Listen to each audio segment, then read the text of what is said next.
Well.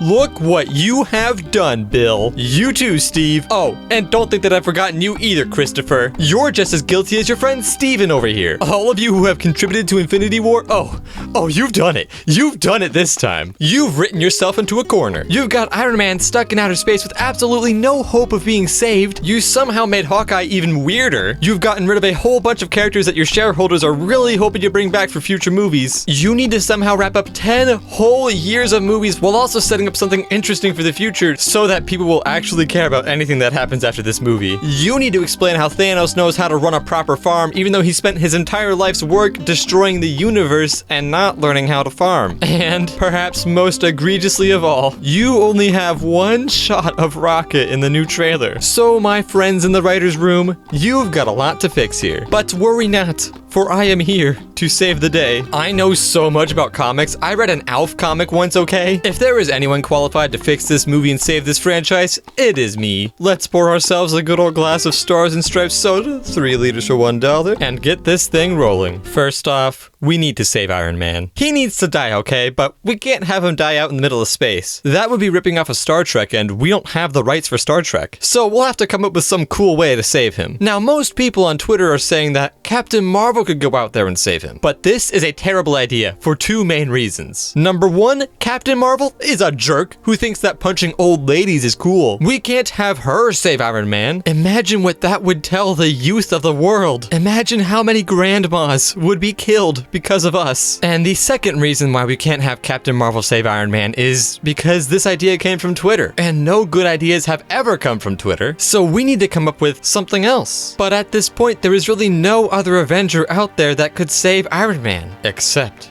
we do have someone else. The perfect candidate who has already been flying around space and would be more than happy to help out Iron Man. Sora. You thought Infinity War was the greatest crossover of all time? Boy, you ain't seen nothing yet. Endgame's gonna have so much Disney crossover in it, you're gonna go cross-eyed. Anyway, Sora, Donald, and Goofy saving Iron Man just makes sense. They're already out there in space, and the themes of their game are all about friendship, love, and happiness. So if anyone would be a good role model to kids while also being able to save Iron Man in the context of the story, it's Sora. Sora, Donald, and Goofy pick up Iron Man and return him to Earth, and then continue off on their own adventures. Also, Rocket is floating around in space during all this and just appears in every single shot. With that all cleared up, we need to focus on our next big problem. How the heck are we gonna get all of these superheroes back? There have been so many theories going around about how the Avengers are gonna save their friends, spanning from time travel to time travel. Yeah, but basically the only ideas people have come up with is time travel. But here's the thing, Marvel. Every good screenwriter knows that you don't want to mess with time travel. Whenever you throw in time travel, you're walking a dangerous line between Back to the Future and Sonic 06. So instead of using time travel, the Avengers call on Baymax to save the day. Because if anyone would know how to deal with the health problem of being dead, it's Baymax. However, Baymax informs them that his powers are just not enough to save their friends. So,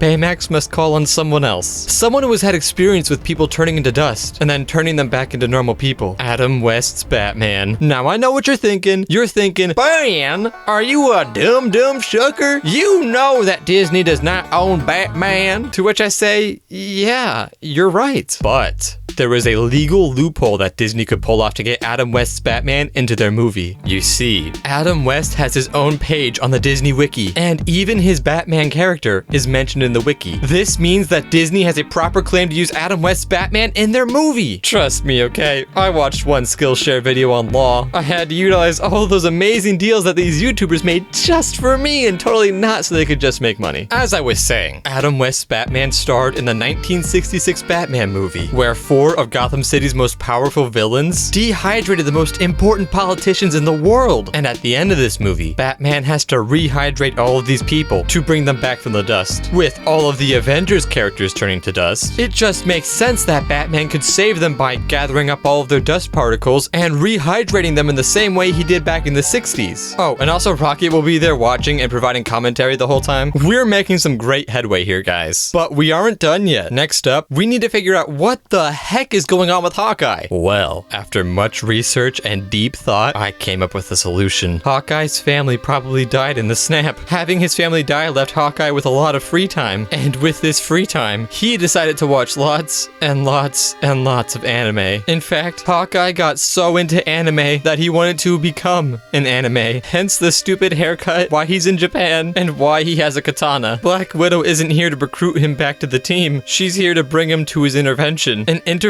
we see in the trailer when Captain America is at a therapy session. You see, Marvel is trying to trick you with this trailer, but we know now that this whole counseling session is actually to help Hawkeye with his anime addiction. Captain America makes this weird face during one of the trailers because during their counseling session, Hawkeye walks in with a body pillow of his favorite anime, Thomas the Tank Engine. Oh, also, Rocket is inside the body pillow. With all of this out of the way, we can now talk about the important stuff.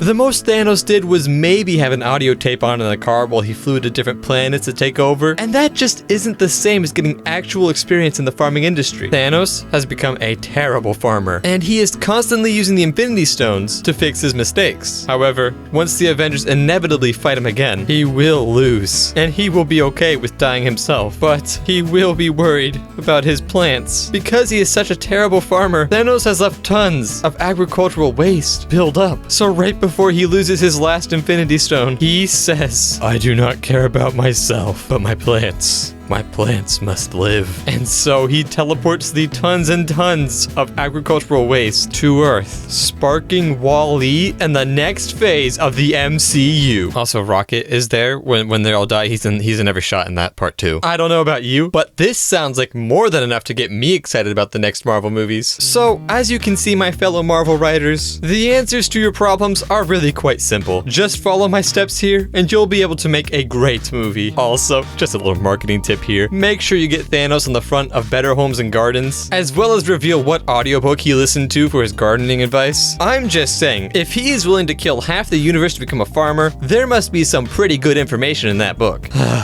It finally feels like things can be set right. Now remember, dear viewer at home, if at any point during the Avengers Endgame movie, the tyrannical, oppressive, and brainwashing Disney tries to tell you that Thanos is a good farmer, we shall gather together and riot in the streets!